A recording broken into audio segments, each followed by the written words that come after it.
आखिर मुझसे इतनी नफरत क्यों है? आखिर क्यों मेरी गाड़ी पर गोलियां चलाई जाती हैं? आखिर क्यों धमकियां दी जाती हैं कि जिस तरह मुख्तार अंसारी को जहर दे दिया गया, तुम्हारा भी काम तमाम कर देंगे। मैं ना कभी डरा हूं ना कभी डरूंगा इंशाअल्लाह ताला। हर बार 13 तारीख को वो तसव्वुर करिए, वो तीर के उस इमेजिनरी फेंकने के लिए अगर मैं तुम्हारे घर के सामने आकर बोलूंगा तेरे घर को बुलडोजर, आप क्या करते? बोलते आओ बता दो ऐसी ताकतों को, बीजेपी आरएसएस को, कि तुम लाखों हरकतें कर लो, तुम तीर इमेजिनरी चलाओ या तुम तीर चलाओ, हम तुम्हारे तीर का जवाब मोहब्बत से देंगे। और याद रखो बीजेपी आरएसएस वालों, ये हैदराबाद है, ये कोई वो जगह नहीं है जहां पर तुम्हारे इन हरकतों से हम तुमको पीठ दिखाएंगे। कि एक बीजेपी के उम्मीदवार किसी एक इबादतगाह की तरफ, मस्जिद की तरफ रुख करके इस तरह से इशारा कर रही है कि उसके तरफ तीर मारेंगे। आज भी तुम सोते रहोगे तो फिर कब उठोगे? और वो तीर मारने का वो इमेजिनरी तरीका वो किसी इबादतगाह के ऊपर नहीं था, वो हैदराबाद के अमन के ऊपर था।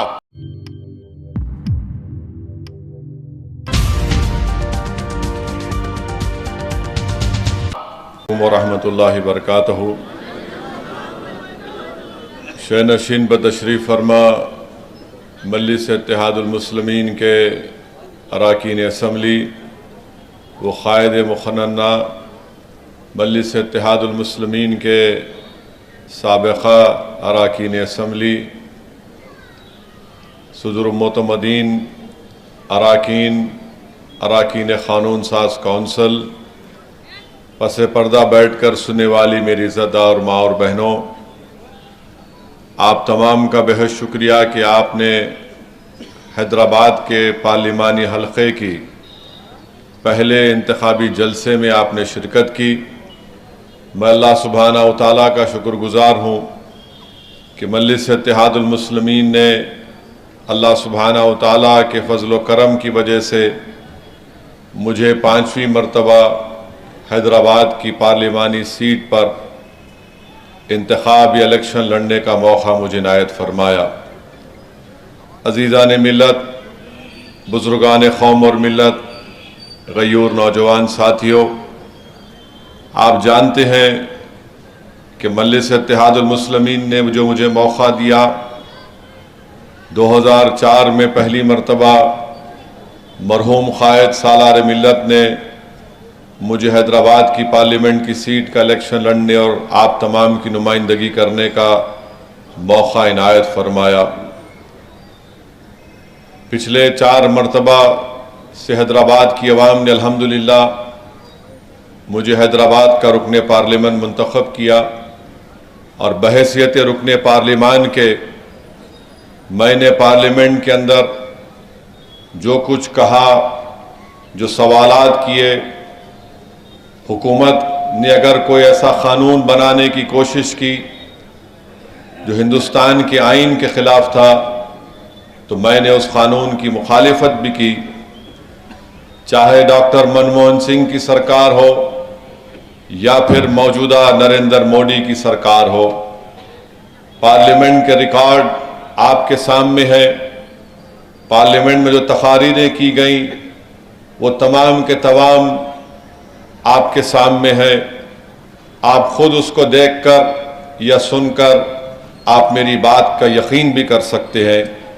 मेरे अजीज़ दोस्तों और बुज़ुर्गों, मैं इस मौके का फ़ायदा उठाते हुए मेरे तमाम मजलिसी रुफ़क़ा से ये कहना चाहूँगा कि अब जो इंतखाबी जलसे होंगे, हमको अपने इंतखाबी जलसों में जो तकारीर हमारी होंगी वो तमाम के तमाम तकारीर क़ानून के दायरे में रहकर होनी चाहिए, क्योंकि मुखालिफीन मजलिस इत्तेहादुल मुस्लिमीन अपने कई लोगों को मजलिस के जलसों में छोड़ते हैं और उनका एक ही मकसद होता है कि कोई ऐसी किसी की तकरीर को उठा लिया जाए और उसके बाद उसको एक इशू बना दिया जाए, तो इस बात का हमको ख़ास ख्याल रखना है। दूसरी मेरी आप तमाम से ये अपील और गुजारिश है, जिसका जिक्र अभी अकबरुद्दीन ओवैसी ने अपने बसीरत अफरोज़ खिताब में किया कि पोलिंग परसेंटेज को बढ़ाना चाहिए। याद रखिए, अगर आप अपने वोट का इस्तेमाल नहीं करेंगे तो फिर आप कैसे अपनी पसंद और नापसंद का इजहार करेंगे। बल्कि मैं तो ये कह रहा हूं कि अगर आप मुझे पसंद नहीं है तब भी निकल कर वोट डालिए, ताकि आपकी आवाज रह सके। और जो लोग ये समझ रहे हैं कि मेरे एक वोट से क्या होगा, तो याद रखिए, मैं जिम्मेदारी के साथ कह रहा हूं, अगर आप अपना वोट जो आप मजलिस को चाहते हैं और मजलिस को अपनी सियासी आवाज समझते हैं, अगर आप निकल कर वोट नहीं डालेंगे तो मुझे ये कहना पड़ेगा कि आप उन ताकतों की तायीद कर रहे हैं जो बुलडोजर के जरिए गरीबों का घर तोड़ रहे हैं। अगर आप मजलिस को चाहते हुए भी अपना वोट का इस्तेमाल नहीं करेंगे तो फिर आप उन लोगों के अज़ाइम में आसानियां पैदा कर रहे हैं जो इबादत गाहों को छीनना चाहते हैं। अगर आप मजलिस को चाहते हुए भी मजलिस के हक में अपने वोट का इस्तेमाल नहीं करेंगे तो फिर आप उन ताकतों को इख्तिदार बख्श रहे हैं जो भारत में यूनिफॉर्म सिविल कोड को लागू करके हमको हमारे तौर तरीके से जो हम अपनी शादी करते हैं उससे हमको रोकना चाहेंगे। अगर आप मजलिस को चाहते हुए अपने वोट का इस्तेमाल नहीं करेंगे 13 मई में, तो फिर आप अपने आप को ही नहीं बल्कि पूरे मुल्क के अक़लियतों को, दलितों को, गरीबों को CAA, NPR, NRC के कानून का शिकार बनाएंगे। अगर आप मजलिस को चाहते हुए भी बगैर किसी जेन्युइन रीजन के अपने वोट का इस्तेमाल 13 तारीख को नहीं करेंगे तो फिर आपके दिलों में मुख्तार अंसारी की मौत का गम नहीं है। अगर आप मजलिस को चाहते हुए भी 13 तारीख के दिन अपने वोट का इस्तेमाल नहीं करेंगे तो फिर याद रखिए, जो ताकतें आपकी और हमारी शनाख्त को मिटाना चाहती हैं, इसके जिम्मेदार आप भी रहेंगे। अगर आप ये तमाम चीजों पर गौर करेंगे तो मुझे यकीन है कि आप अपने वोट का सही इस्तेमाल करेंगे। वोट डालिए, वोट नहीं डालने से नुकसान हमारा होगा। अगर आप अब भी बेदार नहीं होंगे तो कब बेदार होंगे। बल्दिया का इलेक्शन आया तो बीजेपी का उस वक्त का सदर ने कहा, तेलंगाना का, ये आवाज कहीं को बढ़ा रहे भाई, कम रखो। बीजेपी के सदर ने कहा कि हम पुराने शहर पर सर्जिकल स्ट्राइक करेंगे, सर्जिकल स्ट्राइक करेंगे। और सर्जिकल स्ट्राइक के साथ साथ कहा कि पुराने शहर में यानी हैदराबाद की पार्लियामेंट की कॉन्स्टिट्यूएंसी में यहां पर रोहिंग्या रहती है, बांग्लादेशी रहते हैं, पाकिस्तानी रहते हैं। अब आप देख रहे हैं कि एक बीजेपी के उम्मीदवार किसी एक इबादत गाह की तरफ, मस्जिद की तरफ रुख करके इस तरह से इशारा कर रही है कि उसके तरफ तीर मारेंगे। अब भी आप वोट नहीं देंगे, अब भी आप समझेंगे कि नहीं नहीं असद साहब अब मजलिस जीत जाएगी। मेरे भाई, अगर एहसास है, तकलीफ है, उस इबादत गाह के लिए अगर तकलीफ है तो कम से कम मंजलिस के लिए नहीं तो कम से कम उस इबादत गाह की अजमत के लिए तो निकल कर वोट डालो मंजलिस के लिए। अगर आज भी तुम सोते रहोगे तो फिर कब उठोगे। और वो तीर मारने का वो इमेजिनरी तरीका वो किसी इबादत गाह के ऊपर नहीं था, वो हैदराबाद के अमन के ऊपर था। वो तीर मारने का इमेजिनरी तरीका जो बताया गया, वीडियो आया, वो हैदराबाद के अमन को खत्म करने के उनके अज़ाइम दिखा रहे थे। वो जो तीर मारने का वीडियो जो दुनिया ने देखा वो हैदराबाद में हिंदू और मुसलमानों के अमन को कमजोर करने के लिए किया गया, वो हैदराबाद में फसादात कराने के लिए किया गया। मैं तो हैदराबाद की आवाम से बल्कि तेलंगाना की आवाम से दर्दमंदाना अपील करूंगा कि असदुद्दीन ओवैसी से आपको नफरत हो सकती है, इख्तलाफ हो सकता है, मगर शहर का अमन तो सबके लिए है ना। अगर हैदराबाद में फसाद होगा तो हैदराबाद की इकॉनमी ऐसी है कि यहां पर 80% लोग अगर रोज घर से निकलकर काम नहीं करेंगे तो उनके घर में चूल्हा नहीं जलता। अगर घर से निकलकर काम नहीं करेंगे तो बच्चों की फीस नहीं दे पाएंगे। तो मैं उम्मीद करता हूं कि हैदराबाद की आवाम उस वीडियो को सामने रखकर 13 मई के दिन उस इबादतगाह को भी देखेंगे और बीजेपी के इस नापाक अज़ाइम को भी देखेंगे और हैदराबाद के हिंदू मुस्लिम इत्तेहाद को मजबूत बनाने के लिए आप निकलकर मजलिस के हक में वोट देंगे।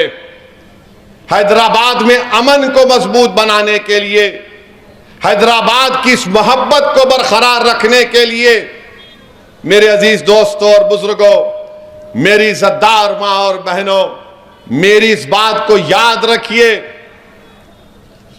कि जो लोग हमारे वजूद के खिलाफ हैं, जो लोग हमारी शनाख्त को मिटाना चाहते हैं, जो लोग हमारी तहजीब को खत्म करना चाहते हैं, अल्लाह उनके हरकतों से हमको बता रहा है कि देखो ये लोग ऐसे हैं। याद रखो, अगर इस सब चीजों को देखने के बाद भी अगर आप बोलेंगे नहीं 13 तारीख को अरे जीत रही अपनी पार्टी, कोई नहीं हरा सकता, मेरे भाई तो फिर तुम्हारा वोट तुम नहीं दोगे उन लोगों के खिलाफ जो हमारी शनाख्त को मिटाना चाहते हैं, जो सरजमीन हैदराबाद पर फसाद कराना चाहते हैं। निकलो, वोट एक अमानत है, इस अमानत को इस्तेमाल करो मेरे भाई और अपनी जमात मजलिस को कामयाब करो।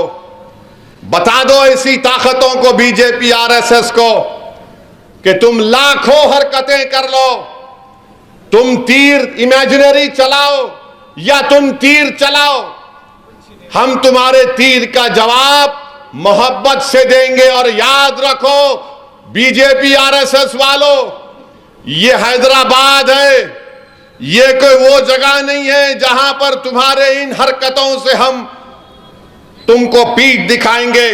जमहूरी तरीके से बीजेपी के साथ साथ वजीर आजम और आरएसएस के लोगों से हमने मुकाबला किया इस सरजमीन पर। अगर कोई जमात 40 साल से हैदराबाद की पार्लियामेंट की सीट जीत रही है तो क्यों जीत रही है? क्योंकि हमने बीजेपी आरएसएस को उनके नापाक अज़ाइम में शिकस्त दी। कैसे दी? आपके इत्तेहाद की वजह से, आपके सियासी शऊर की वजह से। इसको ये चीज इनको पसंद नहीं आती, इसीलिए फ्रस्ट्रेशन में आकर इनको नजर आ गया सब चीजें अब कुछ नहीं हो सकता, तो चलो ये तीर का नाटक करके देखेंगे। मगर नाटक तो तुमने नहीं किया, तुम्हारी असली अज़ाइम दिख कर आ गए। बीजेपी सबक हासिल नहीं कर रही है। 6 दिसंबर उनके लिए क्या काफी नहीं था? क्या नुपुर शर्मा तुमको और एक मर्तबा चाहिए मिस्टर मोदी? क्या तुमको फिर से नुपुर शर्मा चाहिए मिस्टर अमित शाह? क्या इस विकसित भारत की बात वजीर आजम कर रहे हैं?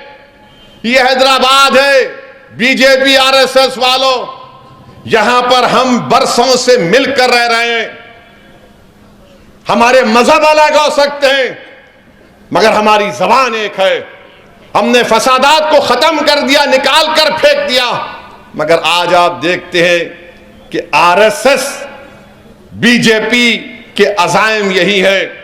और बहुत सी बातें होंगी, बहुत से इल्जामात लगाए जाएंगे, बहुत से ऐसे लोग भी हैं हमारी सफ़ों में जो बड़ा ये समझ रहे हैं कि ये करेंगे वो करेंगे। अरे मैं तुमसे कह रहा हूं तुम इब्ने मलजम की नस्ल बनकर आ रहे हो। मैं जानता हूं तुम मस्जिदों की इबादत गाहों के दुश्मन हो, मगर याद रखो वो कूफा की मस्जिद अब भी आबाद है और सुबह क़यामत तक आबाद है। जिसने मस्जिद में बेअदबी की, जिसने मस्जिद में गलत काम किया, दुनिया देखती है कि इब्ने मलजम की नस्ल आज भी है। और जो लोग इनके लिए काम कर रहे हैं, तुम में गीरत मर चुकी है, तुम में एहसास मर चुका है, मगर सब चीज अवाम देख रही है। 13 मई को तारीख बनाने का दिन है, और तारीख कौन बनाएगा? जो अपने वोट का इस्तेमाल करेगा और कहेगा कि मैंने अपने वोट का इस्तेमाल हैदराबाद के अमन के लिए किया, मैंने अपने वोट का इस्तेमाल CAA कानून के खिलाफ किया। मैं बार बार कह रहा हूं CAA का कानून NPR NRC से जोड़कर देखना पड़ेगा। याद रखो, अगर NPR NRC होगा, नुकसान गरीबों का होगा, दलितों को, आदिवासियों को, अक़लियतों को होगा। CAA कानून के खिलाफ वोट दो। और बात करते हैं बीजेपी वाले, मुझे गाली देते हैं आईसिस, मेरा ताल्लुक आईसिस से है, मेरा ताल्लुक वो दहशतगर्द तंजीम से है। और मुसलमानों से कहते हैं क्यों मुस्लिम और बच्चियां बुर्का पहनती हैं। अब क्या हम मजहब पे चलना तुमसे सीखें RSS वालों? अब क्या हम इनसे सीखेंगे कि कैसे मैं अपने तहजीब पर चलूं? बहरहाल मेरे अजीज दोस्तों और बुजुर्गों, 13 तारीख एक तारीखी दिन हो रहने वाला है। मेरी आप तमाम से अपील है कि आप और हमारे बुजुर्गों ने इस किले को मजबूत किया। असदुद्दीन ओवैसी को देखकर वोट मत दो। मैंने जो तमाम चीजें आपके सामने रखी उसको सामने रखकर वोट दो। पार्लियामेंट में जो कुछ कहना था मैं कहते आया और कहते रहूंगा। आखिर मुझसे इतनी नफरत क्यों है? आखिर क्यों मेरी गाड़ी पर गोलियां चलाई जाती हैं? आखिर क्यों धमकियां दी जाती हैं कि जिस तरह मुख्तार अंसारी को जहर दे दिया गया, तुम्हारा भी काम तमाम कर देंगे। मैं ना कभी डरा हूं ना कभी डरूंगा इंशाअल्लाह ताला। डरना अल्लाह की जात से है, इन जालिमों से डरना नहीं है हमको। मगर याद रखिए, मुत्तहिदा तौर पर अपने वोट का इस्तेमाल करिए और बार बार 13 तारीख को वो तस्वुर करिए, वो तीर के उस इमेजिनरी फेंकने के लिए। अगर मैं तुम्हारे घर के सामने आकर बोलूंगा तेरे घर को बुलडोजर, आप क्या करते? बोलते आओ। आप क्या करते? आओ बोलते आप। यहां पर खाली ट्रैफिक में अगर हो गया तो घसते खड़े हो जाते। ये हैदराबाद को खतरा है बीजेपी RSS से। हैदराबाद के अमन को बर्बाद करना चाहते हैं। हमको अमन को मजबूत करना है, भाईचारगी को मजबूत करना है और तेलंगाना से बीजेपी का सफाया करना है इंशाअल्लाह ताला। तेलंगाना से बीजेपी को सफाया करना है, मजलिस को कामयाब करना है। बहुत बहुत शुक्रिया। फिलहाल इन तस्वीरों में इतना ही दोस्तों। आगे फिर मुलाकात होगी आपसे किसी ऐसी खबर के साथ। तब तक के लिए जय हिंद, धन्यवाद।